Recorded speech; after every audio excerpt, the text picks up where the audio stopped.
Leur seul motif, c'est qu'ils obéissaient à la propagande formidable qui avait lieu avant la guerre déjà dans toutes les écoles catholiques en Belgique au sujet du communisme.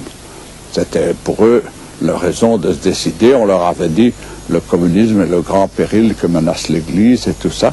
La plupart agissaient sous l'influence de leurs éducateurs.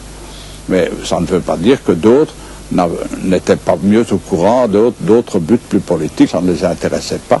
Ils étaient allés là, on va combattre le communisme. L'essentiel, mais l'immense majorité de nos volontaires, c'était la fine fleur du mouvement rexiste. Des idéalistes extraordinaires qui toujours ont reçu une formation anticommuniste. C'était le Rex ou Moscou des 36. Nous avons toujours été la force de choc en Belgique de la lutte contre le communisme.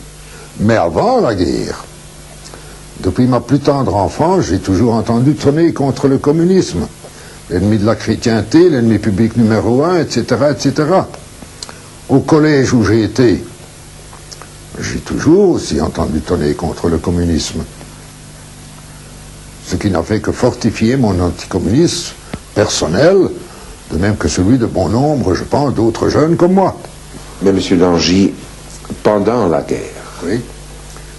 l'Église n'a quand même pas incité les Belges à partir au front de l'Est pour combattre le communisme.